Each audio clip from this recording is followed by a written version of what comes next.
Good job, Bubs. Really? Wow. Okay. And then he would sing. You know, they hired him and he sang, and the women would be in the synagogue and they'd be crying because he had this beautiful voice. Oh, you know the whole mark. All right, we've had two additions. We have Beth Krieger, Right. who is here, and your parents are? Edith Ploener and Arthur Krieger. Okay, and we have Frank. Frank Ploener. Frank Ploener. My parents were Lillian and David Ploener. Okay, this is wonderful. I've never met either of you, although it turns out that Beth and I were like Brandywine 1 year apart at high school, and we both belong to the same synagogue So you're today. our first cousin once removed, and she would be your second cousin.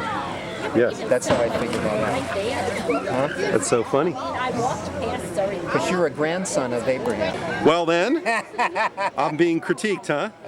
As my TV professor used to say, it's very important to always use foreground, middle ground, and background to get that illusion of three-dimensionality. So Frank, give me a little bit of oral history stuff. Your date of birth, July 8th, 1942. and where were you born? Wilmington, Delaware, in the Delaware Hospital. And again, your parents' names? David Ploener and Lillian Kravitz. Okay, and your brothers, sisters? My brothers are Arthur, Edith, and Burton. Very good. And where did you grow up? What was Carcroft. in Carcroft? So you were in the house in Carcroft. What school did you go to? I went to Harlan and P.S. DuPont. Oh my God, so did I. That's so funny. And then I graduated from high school and I went to college in Boston, and I didn't come back to Wilmington. Where did you go to college? At Emerson College in Boston. I got my master's at the School for International Training in Brattleboro, Vermont, and my doctorate at Nova Southeastern University in Fort Lauderdale. In higher education. In higher education. Okay, very interesting. And when you lived in Wilmington, after you moved out of Carcroft, where did you live? Or you just went to college? Well, actually, I went to college out of the Carcroft house, and then my mother sold the house and moved into an apartment. Okay. You didn't. Okay. Let's see. What else can I ask you? Did you ever serve in? You didn't serve in the Army or anything like I that? wasn't in the Army. I was in the Peace Corps. Oh, you were in the Peace Corps. And I was there in the Philippines for 2 years, where I was trained and I was in English as a second language teacher. Tell me what you remember about your grandparents. I did not know my grandparents. I was the youngest sibling in my family, and Bessie was dead. She died about 2 years before I was born, and Harry died the year after I was born, so I have no memory of them whatsoever. Interesting. And your parents, tell me a little bit about your parents. Well, my mother came from Jersey City. What was her maiden name? Her name was Lillian Kravitz. Okay. And she had a cousin, well, she had an aunt in Wilmington whose name was Lena Hollett. And it was my grandmother's sister, and so that's how she met my father, through them. And then they met and they eventually got married. They became the first married couple in Temple Beth Shalom in 1923. And were you bar mitzvah at Beth Shalom? I was bar mitzvah at Beth Shalom, and I had my confirmation there. Wow. You didn't leave after you were bar mitzvah? My mother insisted that she was worried about me being Jewish. She was worried about you being Jewish. So what I did was I would skip classes on Saturdays and go down to the Warner Theater and watch a double feature. Mr. Black. Do you remember Mr. Black? No, I don't. He was the manager. He was the manager. We used to get him for free if we mentioned his name, and then we would go to Gamil's. That sound familiar? On 8th Street. Yeah. Yeah. So it took. It took. So I'm a member of a Reformed synagogue in Miami. And where do you live now? In Fort Lauderdale. I live in Fort Lauderdale. Okay. And tell me stuff about yourself. No, we're fine. We're fine. No, we're just. I didn't know if we were going to sit there. I've traveled a lot. I had a lot of international travel because I used to recruit students. So I lived in Asia. I lived in the Philippines and Japan. Wow. I used to go to Asia every year for a month and recruit students. And I've been through all of South Asia, North Asia. I used to recruit in France. I went to school in Paris and I studied French. And I also traveled in Central and South America, Your mother's bringing my so I have a lot of international experience. I lived in Canada for a year in Montreal, and I've been in South Florida for almost 34 years. Can I ask you to do me a favor? Take your sunglasses my off sunglasses for a off so you second. can see me? And take your hat off so I can really Oh, see if okay. you have that Ploener face there. Yeah. What do you think? I don't know. Less. I look a lot like my mother's family. Okay. Yeah. I'm not sure that. Yeah. Yeah, Josh looks a lot like his father. So what do you think about this family feud between my grandfather Al and your grandfather? You want me to keep my glasses off? Tell me about this. Yeah. You know, those things happened before I was born or when I was a very little kid, and all I knew is that was the reality of the period, and it really wasn't discussed very much. The only thing I know is that it had something to do with the business that my father had, and Al being involved in it or splitting off and having his own business, and I don't really know all the details of it. So they were fighting about it. And then my father also fought with Sarah, and they didn't have good relationships either. The Strausses. Yeah. So I don't really know. I just knew, growing up as a kid, that there was a situation like that, and there was bad blood. But I never really. I thought that was the normal thing. You know what I mean? and it really is, I think. I think it is with a lot of families, Yeah, more sure. than you know, in Yeah. Jewish families. In any families. I Yeah, mean, when probably. people get older, they get married. This one, I mean, I was just saying to your daughter, Rochelle, I was saying, in 50 years, how can you not say something that doesn't insult somebody or piss them off? Or I try all the time, but it doesn't work. well, they get pissed off, but they still talk to you Well, because I- you're just such a lovable teddy bear of a guy. I Yeah. felt that the Ploeners were very steadfast in their feuds. Yes. Once it would happen, It that lasts was it. for generations. It just it's like my brother. He's not here Yeah. because he had a fight with his father. They had a fight 35, 40 years ago, and it's like it's still going on. And my brother's been dead for I think my brother's been dead since. So that's 19 years ago. Unbelievable. That's right. That's right. So they hold a grudge, and that's it. You know what I was going to do? I didn't tell you this, Josh. I was going to get a bucket of dirt and an axe and bury it and have that at the entrance, so that we could have it as the theme is we're going to bury the. Well, you can. Well, it's ended for me a long time ago. Yeah. Because I just let go of those things. But I had to go to therapy and find out because it's dysfunctional. Number one, and number two, it's like being in the house. Families that have alcoholism in the family Right. or something like that, and it's an unspoken thing, but you know that it's bad and it's there. Right. And so you don't talk about it, and so it's under the surface and it affects everybody, but you don't know what it is. It's like an unspoken thing, and that's really what it is. So I went to therapy, but it wasn't for that. But I found out that I was a recipient of that, even though it was. Like in my mother's family, as sick as they all were, they all talked to each other. They would fight and they would talk to each other. To get over it. Absolutely, they always had a relationship, my mother and her siblings. And they were nuts. They were nuts, but they always got along. Josh, you must have some questions. Help me here. Come on. I don't know what you guys discussed. It's some normal. We've done this oral history. You've done it with me already. It's easier to ask other people about the fights, the feuds, but it's not my family. Tell me more about the fights Well, I was involved in a few fights because it went to the next generation. His father and my other brother, Burton, they fought. And Edith, my sister, and his father, they fought all the time. His father fought with my mother. And so there were all kinds of things going on. Thank God you weren't lawyers in this family. And I was the youngest one, and I wasn't a stakeholder, in the feuds. Oh, I see. So, but what happened was they fought over my support. God. So they would get me involved. Arthur would recruit me. Edie and Artie would recruit me. I never got recruited treated Oh, like that is so funny. You know what's funny about this? Because when I was a kid, I was best friends with Randy's older brother, Brad. And when we would have a feud, Brad would try to get Randy and Mark to take sides, you know, when we wouldn't talk to each other for a week. And this is when we were, you know, like 12 years old, you know? I mean, just to show you the maturity, the level of maturity, you know? Well, I'll give you an example of the family feud and how it worked. When my father died, Hey, Mike, I would turn it off and take him into the screen room. Okay, go. at my father's funeral, like in 1960, I went to the funeral, obviously, my father. I was a teenager.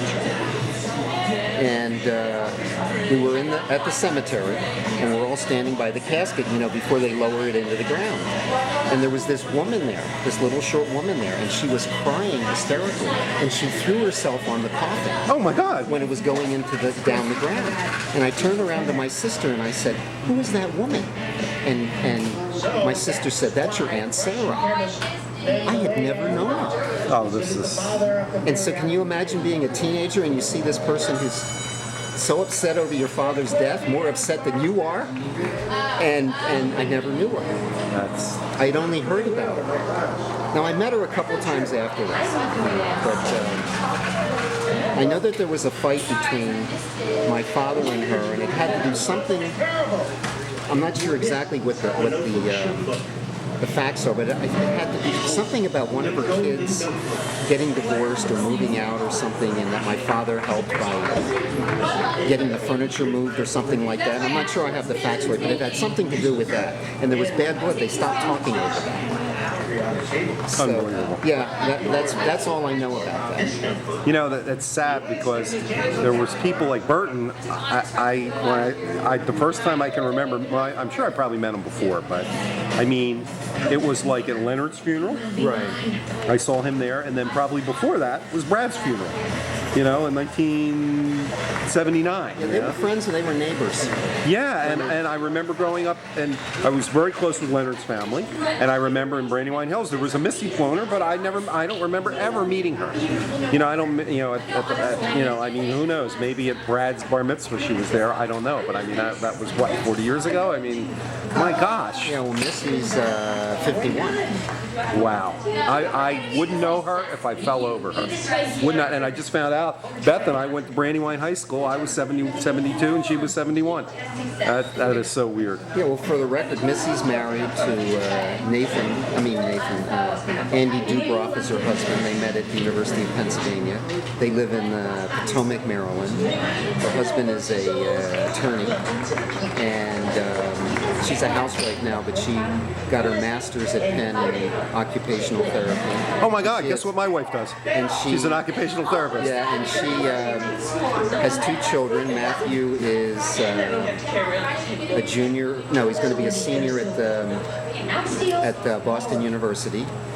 And the daughter, Lindsay, is 17, and she's a senior in high school. Yes, fill me in on these things. The ones that are not here. I mean, you're also going to give me. That would be. Let's see. I think we're all the way over on that side. David, our family here. Right. So that would be under Burton and right. Phyllis. Right. Missy, this is this one right here. Missy's married to Andrew Dubroff. Okay. Nathan. And I'm sorry, children again? She has Matthew Dubroff and Lindsay Dubroff. Okay. And then Nathan. Any idea how old they are? Yeah, well, Matthew is a senior at BU this year, so he must be he's going to be 22, I guess, around then. Okay. And Lindsay must be 17. Okay, all right. And then Nathan is an attorney. He lives in New York, and he works for the... I'll tell you what it is because I've got his business card. He was married once and divorced, but he doesn't have any children. He works for the Commodity Futures Trading Commission in New York. He's a trial attorney. Wow. Okay. Let me get this email address up here. I'm going to add him whether he likes it or not. He's going to be okay. Right. And so that's that family. Okay. Now you got more family to give me here. I guess. Well, you've the got Kriegers. you've got the Kriegers. You want to know about the Krieger Yeah, I don't. children? Well, I have Beth here. I'm sure she can give me some Yeah, information. she will. But it's not Beth. It's not Elizabeth. It's Beth. It's Beth. Okay. That's got to be. And Frederick isn't spelled correctly. It should be a C, not a K at the end. Wow. You must be a college professor. So what kind of grade do we get on this project? Yeah, damn good considering the information you worked with, I would say. Fred is the oldest, Beth is the middle one, and Annie's the youngest. Okay. And children? Fred has two children, Danny, who's a graduate of the University of Pennsylvania, and he's a currency trader, and he works for his uncle in New Jersey. Wow, we've got some smart people in our family here. Fred is now just What going happened to me? Fred is a regulator at the New York Stock Exchange, and he's had a career in, he went to Penn and then Emory Law School, and he worked for the Securities and Exchange Commission. He's been in regulatory type jobs, but in private industry for Salomon Brothers, Schwab, and so forth. And they lived in England. He used to work for Salomon in England. He lived in San Francisco. He lived in Chicago. Now they live in northern New Jersey. And the daughter, Anna, is going to be a senior at Haverford College. So she must be around 21, 22. And Danny graduated last year, about 2 years ahead of her, so he's about 24. So that's his children. And Fred's wife's name is Alice. Alice, I can't remember her. It's a senior. I can't remember. It's a senior mom. Then Beth is married. She lives in North Jersey, and she's a securities writer now, business writer, and she works in Jersey City and lives there. And her husband's name is Stephen Rothschild. And Beth has two children. Excuse me, is it the Rothschilds? No. Okay. And Beth, it's a second marriage for Beth, and she has two children. Vanessa, who graduated from Wesleyan, and she now works for some kind of an engineering company that works on environmental issues in North Jersey. And she's about 23, 24. And they have a son, Alex, who's going to be here this evening. And Alex has just graduated high school, and he's going to start at Franklin and Marshall next month, or this month actually. And Andy is, so Beth's a professional. Andy is a currency trader. He has his own company, and he has two families. The first family, he had one son and three daughters. The son's name is David. Let's see if I can remember all the daughters. I can't remember. You get it from Beth. I can't remember all the girls' names. Then he was divorced. He has a second wife. Her name is... I'm drawing a blank on it. I didn't see that. And they have two daughters. One is 5 and one is 4. And now he's leaving the country to go live in Dubai for 2 years, where he's going to look for clients for his business. Currency trading business. So, I'm sorry. So that's them. That's them. Now, do you remember do you remember my grandfather, Al? Yes. Tell me about, what do you remember about Al? I don't know. I didn't know him very well. I only met him a couple of times, so I just knew of him. And the only siblings that I really knew in my father's family were Aunt Jean and Ann. I knew them. I knew Aunt Jean very well, and Ann fairly well. Tell me about, Jean I met, but, tell me about them. What do you remember? Well, I knew Jean and Jack very well. My father used to take me to visit them in their store on the east side. They had a grocery store, Right. and they lived above the store. And Jean was very warm, and she was very nice to us. I remember she used to, when we'd come to visit, she said, just go eat any of the candy you want, take any of the candy. And we used to run through the store and get all the candy we could, fill our pockets with candy and eat candy. That's what we did. She was very nice to us. And she also made brandy. She used to take the fruit that she had from the store, like peaches, and I remember peach brandy and pear brandy, and she used to ferment it. I don't know how she did it, and down in the basement, and it was great stuff. And you knew this as a child? How? I knew when I was a little bit older. Oh, okay. So, but she was a very nice. She was probably I had a good relationship. She was very warm and very nice, and Jack was very nice too. And so I had my father. I know they had a warm relationship. You could tell. What about Anne? Anne, I didn't know as well because Anne lived in New York. Right, yeah. So I didn't see her as much, but and I knew Anne's kids because they used to come and stay with Aunt Jean. So you'll see Harriet here today. I saw Phyllis already today. Oh, okay. She was at the hotel. So I know Phyllis and Harriet, and they're the two cousins in the Ploener family who I know because they were my age. Right. Phyllis is exactly my age. I'm sorry, how old are you now? 65. 65. So I don't know if I should say that. It'd be on the tape. Well, we already gave you. We already gave us your date of birth. Yeah, that's true.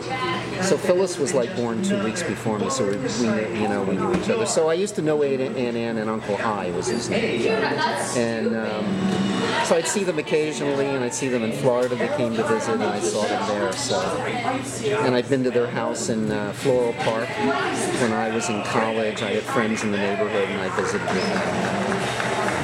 So I used to see them, but. So Aunt Jean I knew the best of the siblings. My sister is 60, but she was on Al's side, so you probably wouldn't know her. But, her name is Barbara.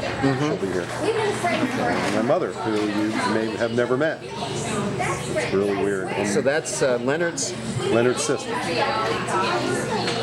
Yeah, I never know them. I didn't know them. My brother did. My brother knew them all because he was 18 years older than me. Oh, right. So he knew them all. My brother knew Yiddish. He had learned it from, because the grandparents spoke Yiddish in the house. Grandmother didn't speak English. And my father spoke to them in Yiddish. And I didn't even know until I was a fairly big kid that my father could speak Yiddish. Because my mother was an American woman. And she just knew very little Yiddish. So, but when guests would come over, family members and so forth, my father would speak Yiddish to them, and then I would hear it. But I didn't realize when I was a kid that he was really a native Yiddish speaker. But he spoke English like an American because he started school here from the beginning. And he went through, I think, the 8th grade, and then went to work to help his father in his business. So, tell me about that business. He was in the automobile business, parts. He had rebuilt transmissions. They had glass department. He rebuilt generator starters. Carburetors, that kind of stuff.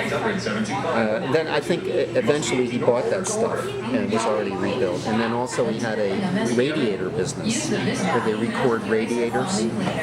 And his last business before he died was a transmission business, rebuilt transmissions. He was pretty much in that business all his life. And it was all down on South Market Street. 520 South Market, 518 and 520 South Market Street. That's funny. Huh. That's funny how those things are, because that's what Leonard. I know. Yeah. And I kind of grew up knowing a little bit about that business, but never knowing, Well, actually, I remember going to that business with Arthur once. Arthur took me over, and he said, "Come on over, you meet your uncle." And he took me in, and Al was behind the counter, and he looked around at me and he said, "Oh, Francis, how are you?" And he knew my name. Right. and knew who I was. And I'm looking at this man who looked a lot like my father. My father had already been dead at that time. Right. And it was the same with Sarah. You know, when she saw me, she said, "Oh, Francis," because that was my name. You know, Right. even though I go by Frank. I said, "Francis, so good to see you." You know, and I go, "Who are these people?" How do they know me? Oh, that's so funny. All right, well, anything else that you want to add? I'm sure there's so much more we talk about. Maybe later this evening after a few drinks. But we did this. We have interviews of Frida. We have interviews of George Levin. And we have interviews of Nate Strauss, who's a trip. Nate is a trip. My mother, I wish we could interview her. She had a massive stroke in 1976. Nate Strauss, I'm looking for him on the chart here. Here, Herman, Sylvia. There's Nate, right there. God, that's a big family. Yeah, they had a lot of kids. Yeah. Yeah, there he is. Okay, so he would have been a grandchild, so he'd be my first cousin. Yes, he would. Wow. And when you see him, you're going to laugh when you see his face. Because he has got the Ploener face, He's got baby. the Ploener look. He has got the Ploener face. It's like Paul. Yeah. Paul could be a spitting image for my father. Yeah. Yeah, incredible. And You know, when he was a kid, he didn't have as much of a look like that. It's funny when people grow up, how they're, you know, when Paul was a kid, he looked much more like Florence. Yeah, I was telling her that last night, you know, his mother. And I was saying, you know, when he was a little kid, he looked like you. And now he's a spit image for my father. But I think part of that is because the memory and the pictures that we have of our grandparents and our great-grandparents are not when they were 12 years old. That's true. The pictures that, you know. That's true. Yeah, I have a picture of my father. It's in the, I sent it up when he was about 5 years old. He was such a beautiful kid, a gorgeous kid. There were three, I don't know if you've seen the picture. It's Bessie and Sarah, Dave, and Al. In Latvia. Oh, yeah, we have that picture, Yeah, yes. so we have that picture, Yeah. and I sent it in, Yeah. and when Josh got that picture, he wrote me back an email. Awesome picture. Yes, we have that. It's all over the place. Yes. You're going to love the website. The website is I'm working on it. All right, well, let's go back over there. What do you expect, right? Now let's go.